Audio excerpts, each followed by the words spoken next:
Olá pessoal, aqui quem fala é Ricardo Guerra, do canal Ricardo Guerra. Sejam bem-vindos ao meu canal. Mais uma vez eu peço a você que, se gostar do meu vídeo, deixe seu like, se inscreva no canal, compartilhe esse vídeo com a sua rede de amigos para nós termos condições de levar esse conteúdo mais longe. Então hoje eu venho aqui mais uma vez falar a respeito dela, a espadinha de prata, a tradução do Novo Mundo da Bíblia Sagrada, a Bíblia produzida pelas Testemunhas de Jeová. Bom, hoje eu vou ler Romanos capítulo 10, versículo 13. Eu não quero chover no molhado, né? Muita gente tem falado desse texto. Recentemente o Edson Reis fez um vídeo fantástico a respeito desse assunto, mas hoje eu quero abordar um aspecto que eu acredito que é novo. Então, Romanos capítulo 10, versículo 13, ele diz o seguinte: pois todo aquele que invocar o nome de Jeová será salvo.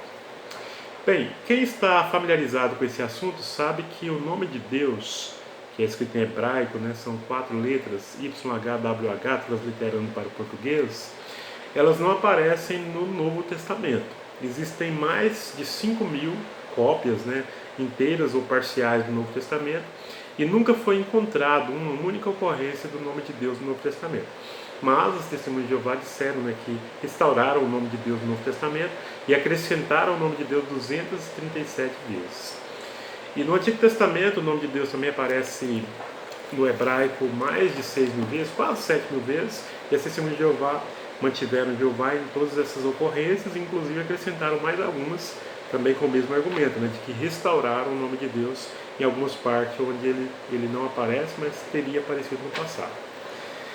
Mas vamos dar uma olhada aqui. Eu trouxe inclusive aqui hoje o meu Novo Testamento interlinear grego-português da Sociedade Bíblica do Brasil.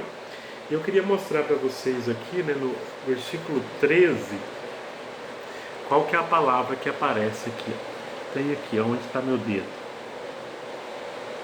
Eu não sei se você consegue ler, mas a palavra que aparece é Kyriou. E a palavra Kyriou no grego significa Senhor. É uma versão de Kyrios, né? É uma flexão de Kyrios. Mas o fato é o seguinte, né? Se nós lermos o contexto imediato aqui de Romanos capítulo 10, eu vou continuar lendo na própria tradução do Novo Mundo, nós vamos perceber que o contexto todo se refere a Cristo, né? No versículo 8, versículo 9, por exemplo, diz: pois se você declarar publicamente com a sua boca que Jesus é Senhor, e no seu coração tiver fé em que Deus o levantou dentre os mortos, você será salvo. Versículo 10, porque com o coração se tem fé visando a justiça, mas com a boca se faz declaração pública visando a salvação. Então o versículo 9 deixou bem claro, né? É o mesmo conteúdo do versículo 13. No versículo 13 diz que nós precisamos invocar o nome, né, no grego, do Senhor para ser salvo. E o versículo 9 diz que nós devemos declarar publicamente que Jesus é o Senhor. Nós devemos confessar publicamente que Jesus é o Senhor. Então logo, os dois textos estão falando do mesmo assunto, da salvação através do nome do Senhor.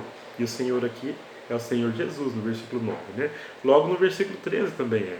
Inclusive o próprio contexto apoia isso, né? No versículo 11 e 12. Pois certa passagem das Escrituras diz: ninguém que basear nele a sua fé ficará decepcionado. Principalmente o 12. Pois não há distinção entre judeu e grego, e o mesmo Senhor está sobre todos e é rico para com todos os que o invocam. Note que o contexto está falando daquilo que já foi falado a partir do versículo 9.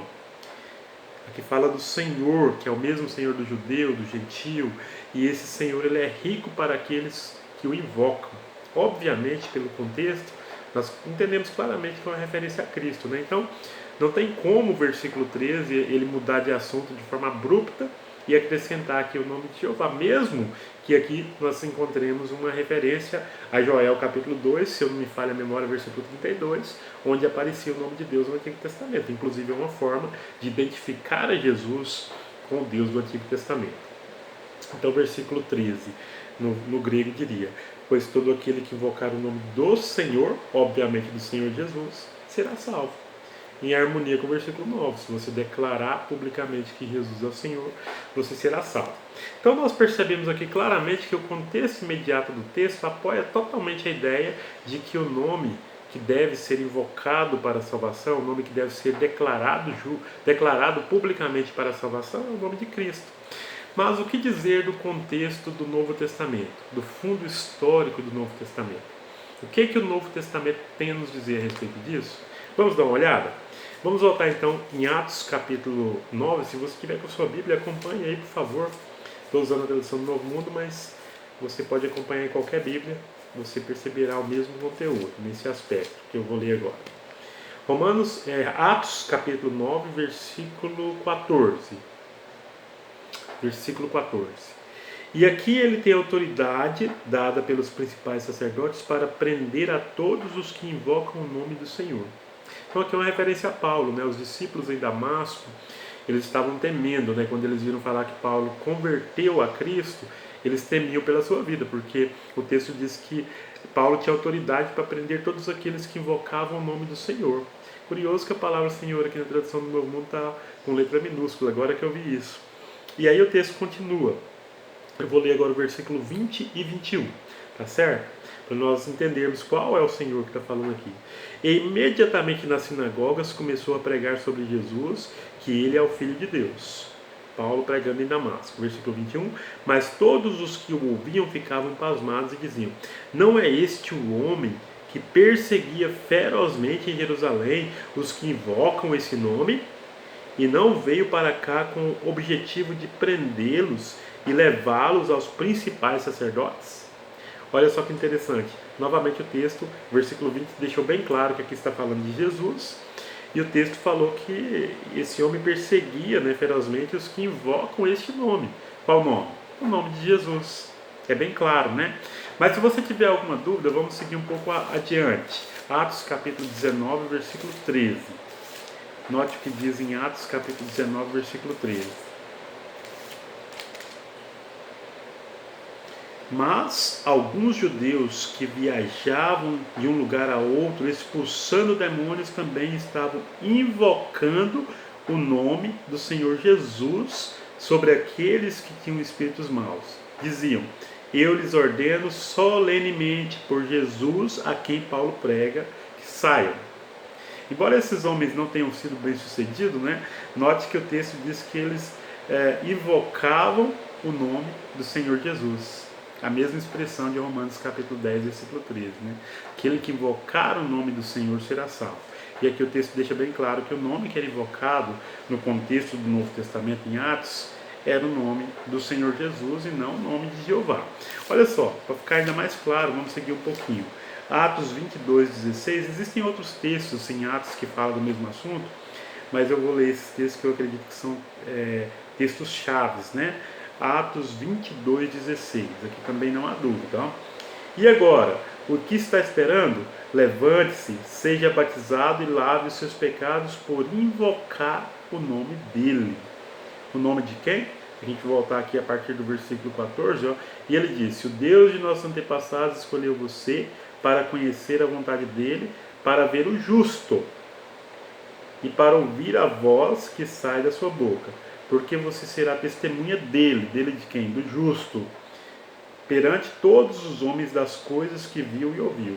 E agora, o que está esperando? Levante-se, seja batizado e lave os seus pecados por invocar o nome dele. Então, novamente, o nome de Jesus.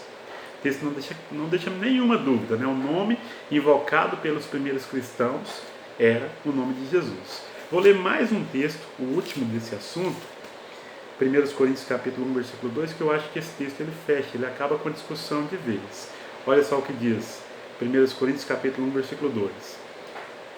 A congregação de Deus em Corinto, a vocês que foram santificados em união com Cristo Jesus, chamado para ser santos, junto com todos os que, em toda parte, invocam o nome do nosso Senhor Jesus Cristo, Senhor deles e nosso.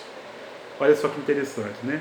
Bem parecido com aquilo que diz ali em Romanos capítulo 10, versículo 13. Ele fala no versículo 12 que Jesus é Senhor tanto do judeu quanto do grego, do gentil, né? Aqui novamente o texto fala que esta carta foi dirigida a todos que em toda parte invocam o nome do Senhor Jesus Cristo, Senhor deles e nosso. Então, muito interessante, né? O nome invocado pelos primeiros cristãos, segundo esse texto, era o nome de Jesus. Então não resta dúvida, né? Se você encontrar com a Testemunha de Jeová, e ele por acaso lê esse texto para você, raciocine com ele, né? Mostre para ele o contexto de Romanos capítulo 10, versículos 9 em diante, que ali era o nome de Jesus, que era o nome invocado, declarado publicamente para a salvação, e obviamente no versículo 13 não poderia ser outro Senhor, né? Se no grego fala Senhor, logo é uma referência a Cristo. E quando as testemunhas de Jeová colocam Jeová ali, naturalmente elas desviam o foco da salvação através da pessoa do Senhor Jesus, né? E isso é algo que certamente será cobrado dos líderes da testemunha de Jeová que fizeram essa lavagem cerebral, né? E hoje as testemunhas de Jeová, de forma muitas vezes até inocente, repetem esse argumento, repetem essa falácia. Então esse era o assunto que eu queria deixar para vocês hoje. Espero que tenham gostado. Se tiverem gostado, mais uma vez, deixe o seu like, se inscreva no canal, ative o sininho e até a próxima. Um abraço a todos.